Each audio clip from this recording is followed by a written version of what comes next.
Welcome to the Walking Dead Reviews on What the Flick. Today we're talking about The Same Boat. I am Kim, this is Tim, and this is Francis. This is a really interesting episode. It was not moving a lot in the way of the plot, but it was a character-centric episode, and that character was Carol. So we have kind of a half in, half out. Is she faking it? Is she really crumbling? Throughout the episode, I think eventually we figure it out by the end, how she's feeling, who she is, what's going on inside her. And that was interesting to watch all the way through. We figured out eventually what all those characters' names were. Can we have a rundown? Because I've already forgotten. Yeah, one more time. The characters we met this time were Paula, and Donnie got shot in the arm. Molly is a chain smoker. Michelle was the Asian-ish interrogator. Yeah. Is that racist to say? She was Asian-ish. Okay. And Primo was the one that Rick's group is holding. I thought he was Negan. Wait. Sorry, Negan. Negan. Let's get into that. So they say early on, oh, we're all Negan. And then he says, oh, I'm Negan, both. So what I want to know is, this is clearly, definitely for sure, a tactic to keep Negan safe. But it is it something they're saying because of cultish devotion, or is it something they're saying as a failsafe? It's something they're saying to make us think about those options and all the different possibilities. Because right now, they could have introduced Negan in the first episode of this half season, but they're choosing to wait till the very end. So they want to build up a lot of mystique around the Saviors and how many there are, and Negan himself and what he does and represents. So right now, we're only getting glimpses and pieces of him. In terms of his followers. I think it makes him even more of a terrifying antagonist, right? Because we haven't seen him firsthand in the flesh, but you've seen images on the wall, which I guess are to represent what he does to his opponents and how barbaric he is, and it's almost even more scary to Rick and the team that they really don't know what they're up against. Like, they heard about the governor, they had seen people actually describe what he looked like and what attributes he's best at, but no one's actually told him about Negan. Like, there's not something there that's been like, hey, he looks like this, he's this guy, he carries around a big wild bat, which everyone says is the spoiler alert for the comics. Whether they do it or not, who knows?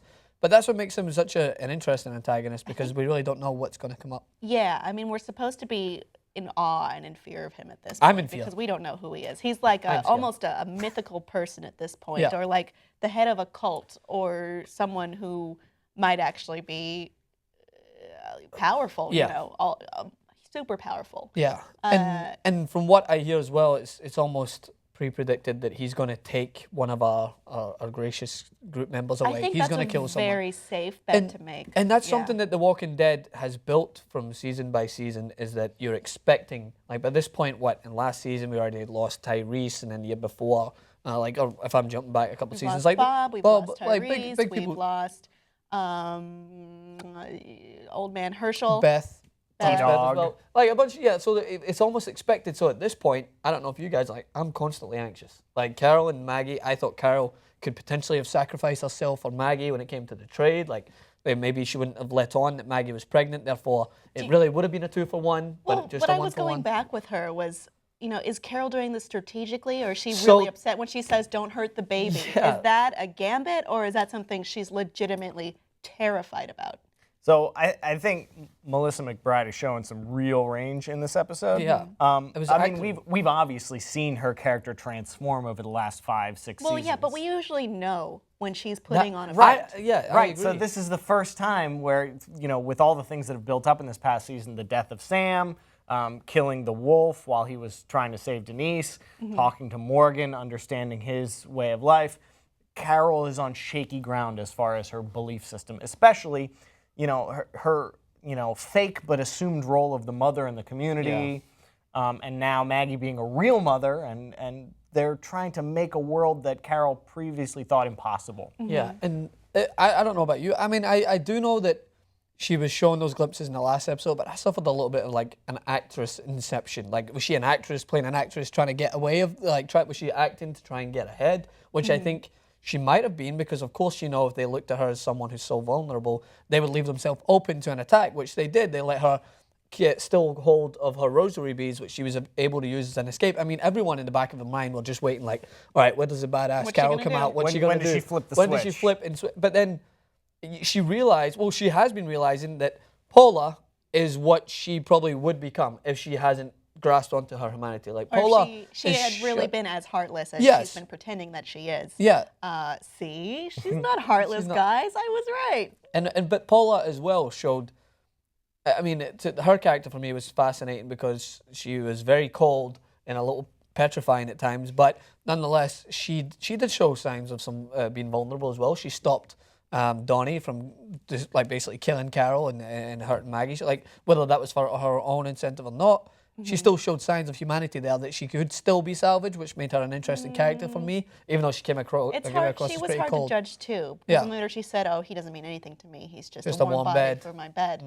But then you hear a little bit of inflection when she says, "My 4 girls." Yeah. My husband, and then you hear the coldness again and then that's when I stopped caring, when I hit double digits.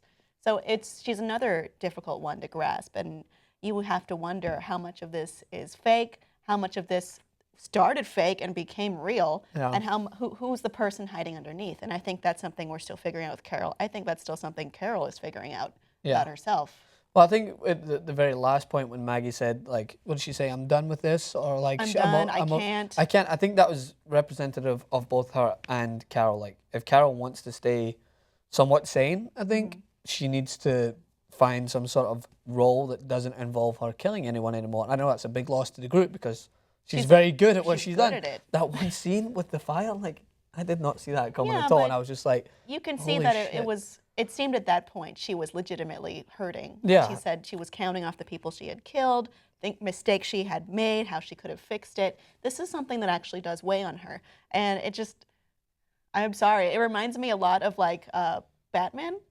Oh, Reminds When you of he's Batman, like, okay. I can't sink to that level. I'll go just as crazy. Yeah. I can't do it. But she's from the point of someone who actually has killed a lot. Yeah, they'll die a hero. I'll live long enough to see herself become the villain, and that's where she is. I don't think she has been that heroic figure always, because we have seen her take such harsh measures in the past. Like, she wasn't heavily screwed. Well, she was cast away from the group when she burnt the bodies. But for me, this to me answers the question of the mid-season premiere when everyone was like, "Why did Sam die? Why did these things happen?" Like, this is all to prove that it's a continuous burden on Carol. Like, she was one of the reasons why Sam had died. I have a picture of youth basically who had promised you need to keep kids in this world, I guess, if you want to continue to try and populate. She was one of the people that was directly responsible for that death because she didn't help prepare him. But then the same thing happened with Lizzie and the other kid, where she tried to prepare them, but they still suffered. Fault. She probably thought it was. Like, there's a part of her that felt that she could have done something else. But these are all the burdens that Carol's holding on. We often forget this because it's been going on for so long. Well, but maybe she these is things that happen. mother. I mean, you just before to go back to what you said was, oh, she's the assumed mother, Yes. the fake mother. She maybe deep down she really is the mother, and she has to do things that is necessary to take care of her kids. But she also, it hurts her because it does come from a place of love. Keep in mind, too, that this half season is a different kind of killing. This is very, up close and personal. I mean, we saw the scene with Glenn and Heath, like, stabbing knives through sleeping Savior's eyes. This was a preemptive strike from Rick's group. Carol and Maggie get to know these women that are interrogating them. They're not just... I mean, most of Carol's killing has been from a distance with a sniper rifle and explosions, or, with a mask over her face, in the chaos. This is Carol killing a person that she now knows. And I'm sure that's more difficult. And I think part of these, unexpected reactions that we're seeing from Carol and Maggie is to, solidify their humanity, because otherwise, Rick's group seems like the bad guys of this half season. Well, there was that line from Michelle, which is, "You guys can't think you're the good guys." Yeah, Right. Yeah. But I do think they're the good guys. Am I wrong? in Well, they're believing doing that? a lot of bad guy stuff. Yeah, but that's the thing. they're. I think subjectively they're the good guys. Subject. But still, we need to see them feel bad about it, or they're the cold killers that the Saviors are as well. So that is their saving grace. So it was that scene, it was all encompassed in that one scene where they were asking Carol about why they came for her friends. Like, when Paula was asking Carol, and she was like, well, they tried to attack our friends on the road, and then Paula was like, well, you blew them to pieces. Is that not enough? Like, did you not get your own back? They tried to kill you, you killed them. But then Rick's group have now become the antagonist in terms of they're taking the action. They're not waiting for what happened with the governor. They're not waiting for someone to come and take action to them. We know what happened with the governor. We know what's happened in Terminus. We know all these things. But for the group of the Saviors, from what we can see from them, taking away all the shit from the comics or whatever, from what we can see is we don't know what they've done yet, and Rick's group are going to kill them because they feel that they're going to be killed. But from the people that we've saw specifically, I haven't seen the same malice that Rick's group would show. Rick's group would have, if that was Rick's group captured those two people, they would have been dead. If it was Carol and Maggie captured the other way around, they probably would have been dead before they realized that they caught, if they had a different member. I think they would have. No, I think Carol was right when she said, please do what he says. Don't like ambush them. He's a man of his word. Please don't do that. And then they were like, no, that's not what we would do. We would just jump out and shoot them to death. Yeah, And then that's what the guy said, I'm Negan, and was shot within 5 seconds. Because maybe he didn't understand at that point, because he doesn't have that foresight that we have to see those other people say, oh, we're all Negan. I still think he maybe genuinely assumed he was Negan. Yeah, the way I'm thinking about it is before they knew that there was a trade possible, when Carol and Maggie were captured, switch that around. That's 2 of Negan's men. That's Rick's crew. They're not capturing them. They're shooting them dead. That's what I think. And it's like, obviously it plays into the storyline because it turns out that they had to have that trade go on, and it ended up working out. But I think that at times the show writers are doing this deliberately. Like, yes, we have this, we are hearing that the Saviors are so vicious and malicious and everything else, but the show's doing a great job of painting Rick's group in that cloudy light, where you're like, oh, I don't know whether they should have done that or they should have, but we're fans of them, so we're like, oh, go ahead and kill them, badass, do it. But in order to understand the show, and what I think the overarching theme is what's the difference between becoming just as bad as other people, the walkers, and keeping a hold of your humanity. They're doing a good job of posing that question. And the rest of the season will be interesting, but I mean, I actually think it's going to be next season. It's going to be interesting when we really get to know Negan. Yeah. How many episodes do we have left? If this is 8, 9, 10, 11, 12, 13, so 2? Yeah. We 2, might maybe get 3? to see Negan. I think we'll see him just before the season finale. We said that at the start. Remember, we'd see him in the season finale, and it would probably roll over. So, I mean, we'll see, because, I mean, the way Rick's group is behaving now, fast forward 3 years, and they're the Saviors, with Rick as Negan. So will we get some backstory as to Negan and the Saviors and how they got to be the way they are? Will we find out how they actually are? It's easy to say, oh, well, these guys are like clad in leather and big, beefy, cruel, biker gang saviors. But then to see some women and some guys that aren't quite that ruthless, like, what is this group? And show some redeemable qualities. Because they did still like sympathy for the devil. Yeah, well, we see what's the one who was interrogating Maggie told one of our companions to not smoke in front of her, and then said when she took her away, yes, she was being a little bit hard around the edges, like only one of us is going to die, but you didn't really feel like Maggie was ever in danger. That's the difference. Do you think this show is going to take that route where we kind of see like where evil comes from and where bad deeds could come from good people, or do you think we're going to understand Rick's group better? Because it's easy for me, I think, to rationalize these actions because I understand them, and I don't think they're the evil aggressors that they're being subjectively made to be. But that just may be my viewing. The storyline that you're describing is what I wanted from the governor. It's what I wanted from Terminus, because we keep meeting all these evil groups.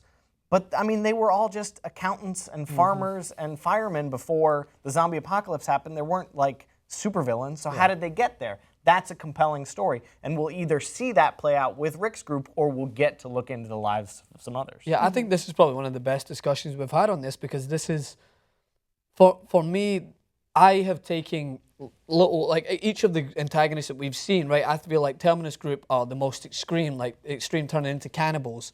Whereas the governor's group shows similar qualities to Rick. I've taken little pieces from each antagonist, and I can see them relate to Rick's group. I can see parts of Shane in Rick. I can see parts of the governor, and that's what makes it interesting for me. If I was to look at it just as a good guy, bad guy scenario, I would have given up by now. I don't think I would have watched it the whole way, because... So you're viewing this as like a devolution of man. Yes, I view it as how do you hold on to your humanity when everything else is going to shit? How do you hold on to it when you know that your gut's telling you, like it's telling Carol, you need to shoot her, but if you shoot her, you need to deal with that the rest of your life. Like, that's what makes a show interesting. If I was to look at it black and white from the start, not from now on, like I don't know if I could be as captivated by it. Each time I'm interested in how That they're would be suffering interesting a to demise. do. Like just to bring someone fresh who's never watched the show before and have them start like here and be like, who's the bad guy? Yes, that was a very good, because I don't know who they pick. Before Carol's falling out with Morgan, would she have ever let anyone go No. in that situation?